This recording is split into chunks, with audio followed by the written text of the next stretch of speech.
গরমের দিনে এক গ্লাস লেবুর শরবত শুধু তৃষ্ণাই মেটায় না, লেবুতে রয়েছে প্রচুর ভিটামিন সি, যা শরীরকে সতেজ রাখতে এবং রোগ প্রতিরোধ ক্ষমতা বাড়াতে সাহায্য করে।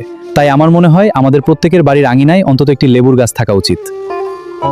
একটি ছোট্ট লেবুর গাছ একদিন কিভাবে একটি সুন্দর লেবু বাগানে পরিণত হয়।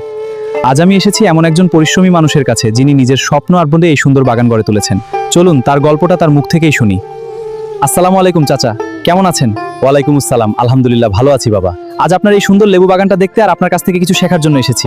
খুব ভালো করেছো বাবা, চলো বাগানটা ঘুরে ঘুরে সব বলছি। তখন কি ভেবেছিলেন একদিন এত বড় বাগান হবে? না বাবা, এত বড় হবে ভাবিনি। শুধু নিয়মিত যত্ন নিয়েছি আর আল্লাহর উপর ভরসা রেখেছি। এত সুন্দর ফলন পেতে সবচেয়ে গুরুত্বপূর্ণ বিষয় কি? গাছকে সময় দিতে হয়, নিয়মিত পানি, সবসময় সার আর পরিষ্কার পরিচ্ছন্নতা, এই তিন জিনিস কখনো অবহেলা করা যাবে না। অর্থাৎ গাছেরও নিয়মিত যত্ন দরকার।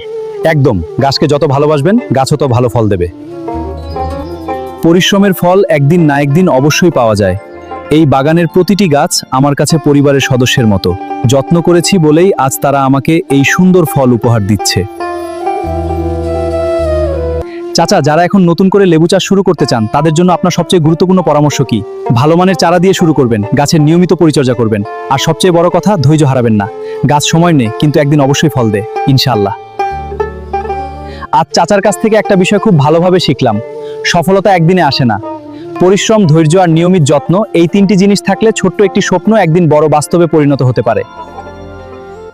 চাচাকে অসংখ্য ধন্যবাদ আমাদের সঙ্গে তার অভিজ্ঞতা ভাগ করে নেওয়ার জন্য। এমন আরো বাস্তব কৃষির গল্প ও ভিডিও দেখতে ইসমাইল বিডিটি এর সঙ্গে থাকুন। আসসালামু আলাইকুম, আল্লাহ হাফেজ।